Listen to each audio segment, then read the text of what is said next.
தொடக்கத்தில் கடவுள் படைப்பை ஒவ்வொன்றாக படைக்கிறார். ஒவ்வொன்றையும் படைத்த பிறகு இது நல்லது நல்லது என்று சொல்கிறார்.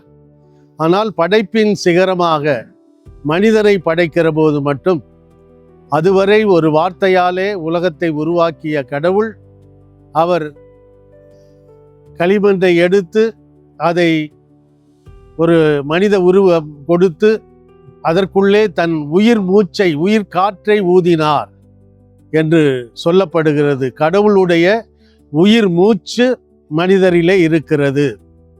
அந்த மனிதனை படைத்த பிறகு இது மிகவும் நன்று, இதுவரை நன்று நன்று என்று சொன்னவர் இது மிகவும் நன்று என்று தன்னையே பாராட்டி கொள்ளுகிற அளவுக்கு மனிதனை கடவுள் படைத்திருக்கிறார்.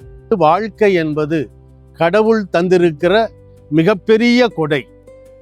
தன்னுடைய படைப்பாற்றலை மனிதனோடு பகிர்ந்து மனித உயிர்களை உருவாக்குகிற அந்த படைப்பு பணியை மனிதர்களோடு பகிர்ந்திருக்கிறார் என்றால் அது எவ்வளவு பெருமைக்கும் மகிமைக்கும் உரியது என்று நமக்கு புரிகிறது.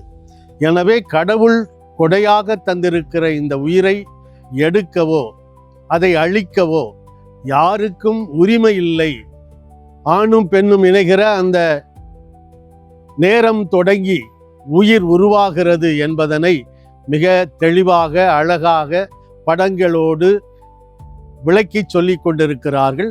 இங்கே நடந்து கொண்டிருக்கிற பல்வேறு நிகழ்வுகளும் உயிரை போற்றி பாதுகாக்கிற நிகழ்வாக இருக்கிறது.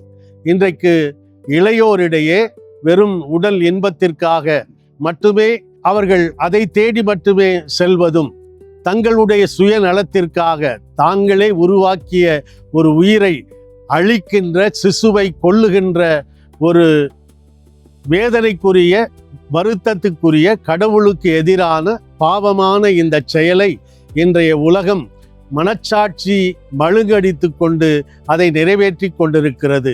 மனிதர்களிடையே இது பாவம், தவறு, கடவுளுக்கு எதிரான செயல் என்கிற எண்ணம் குறைந்து கொண்டிருக்கிறது.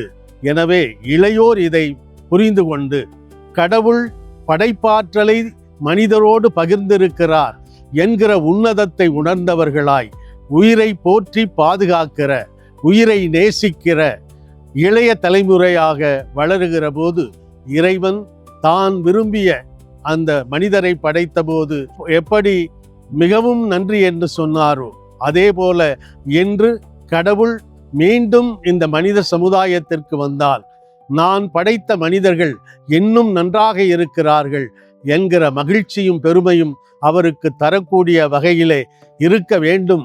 இது எல்லோருக்கும் பயனளிக்க வேண்டும்.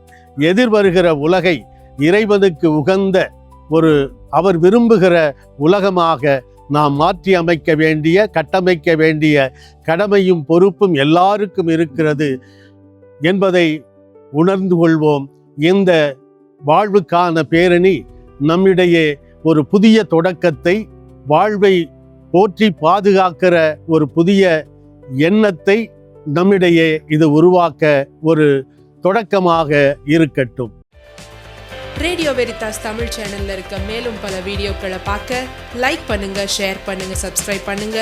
மறக்காம பெல் ஐக்கனை கிளிக் பண்ணிடுங்க.